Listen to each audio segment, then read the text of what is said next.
Hi, and welcome back to Chemistry 1032 Lab Online. I am your host, Dr. Russell Betts, and I'll be leading you through today's experiment, which involves amino acids and proteins. Very, very cool. Who doesn't love protein, right? Protein is delicious. You know, peanut butter, nuts, meat, amazing stuff. Part 1. A student will draw amino acids and peptides from a model and predict the product from a hydrolysis of a peptide. Okay, just like in sugars, peptides hydrolyze. They react with water to break down. Now, they break down to amino acids. Polysaccharides break down to sugars. Proteins break down to amino acids. Both are required for human life and for life in general on Earth. Part 2. You will observe the denaturation of egg protein under various conditions. We'll get back to that one. That's kind of a fun experiment too. You've already done this experiment at home, believe it or not. If any of you've ever cooked an egg, you've done part 2 at least one part of part 2 at home. And part 3, we're going to have a little bit of fun. We're going to make cottage cheese. Yes, I know we have some fancy science words here, like denature milk protein using vinegar, but that is literally the first step, and sometimes the only step, depending on how you like your cottage cheese, in making cottage cheese. Pretty cool, guys, pretty cool. By the way, a lot of cooking is simply chemistry, believe it or not.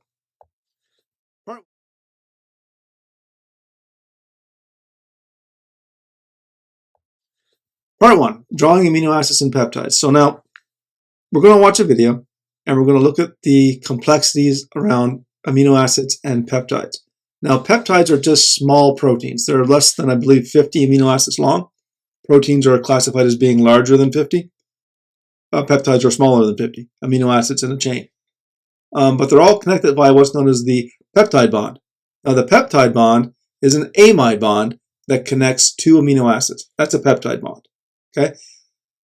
Proteins have thousands of them, potentially. And all these peptide bonds are just linking one amino acid after another. Okay? So let's take a look at the structure here. This is a peptide. Right here, I'm just going to circle it for you. Now the experiment video has more detail than this, so don't worry. This right here is the peptide bond. Here's the carbonyl, and here's the nitrogen. Remember, an amide bond is a carbonyl flanked by a nitrogen. Okay? Carbonyl, nitrogen. Now this is a peptide. Over here is the NH2, the amino part of the amino acid. And right here is a good old-fashioned carboxylic acid. That's the acidic part. All amino acids and all peptides have an amine part and a carboxylic acid part. It's known as the N-terminal and the C-terminal of the peptide, or the protein.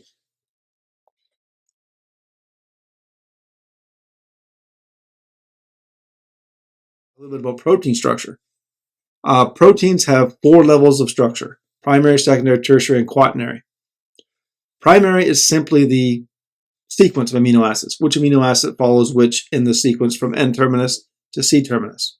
Now, secondary structure is the alpha helixes and beta pleated sheets of the world. They are as a result of the amide bonds, or the peptide bonds, hydrogen bonding together. Tertiary structure is a larger globular structure that's a result of the R groups, or the side chains of the amino acids, interacting with each other. Quaternary structure is when 2 or more tertiary structures come together to make a larger protein. Now, anything that can disrupt either secondary, tertiary, or quaternary structure, anything that can break that up, will do what's called denature the protein. Denaturing means unraveling its natural structure. Okay?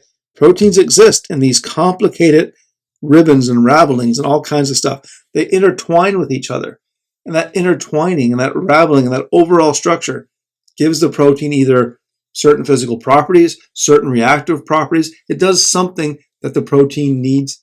It does something to allow the protein to do what it needs to do. And anything that messes that up will mess up the protein. The best example of this, the best example we have, is egg protein.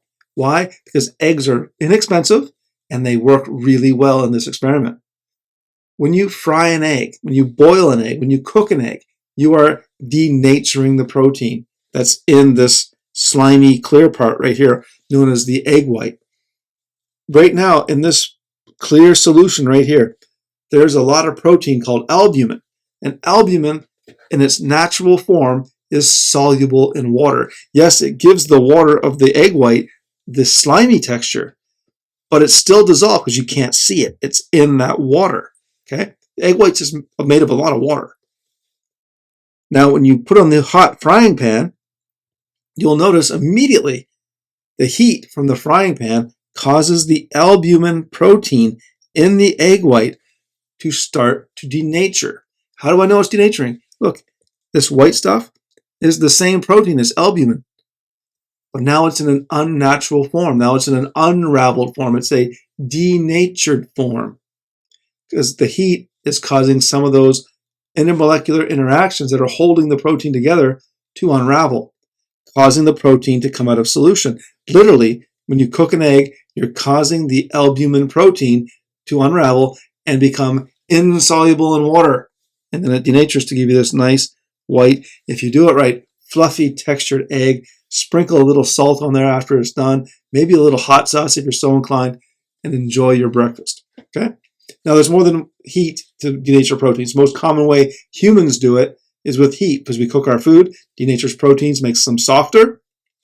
But there's also a very cool dish from Peru called ceviche. It is made with lemon juice, or pardon me, lime juice usually.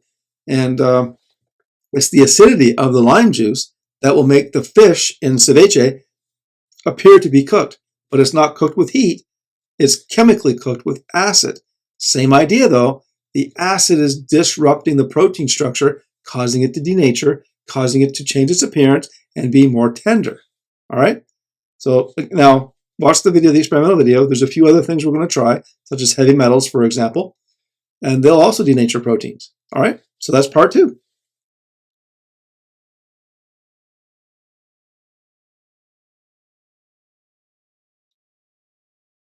In part 3 of today's experiment, we're going to calculate the calories from protein in a food item. Just like we did for fat and carbs, very similar idea. Grab a food item from your pantry or your fridge that has a nutritional label on it and contains protein. And then we're going to calculate the calories from those proteins using the following formula. Very simple calculation. And just like we did for the other two, calculate the percent of the calories from proteins in your food item. Very, very simple to do. You've done it twice already. You should not have a problem with this. If you do, reach out, get some help from me or one of your faculty members.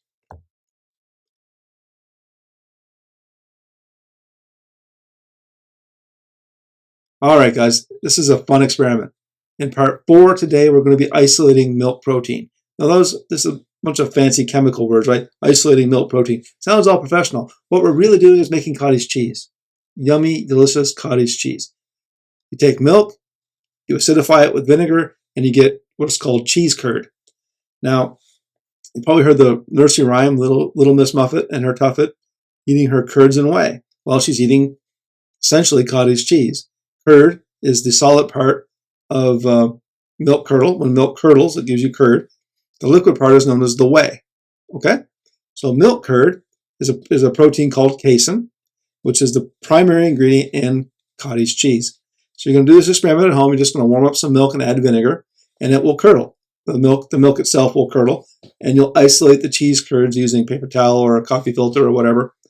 Wash off the vinegar, and you can eat it if you want to. It's just cottage cheese.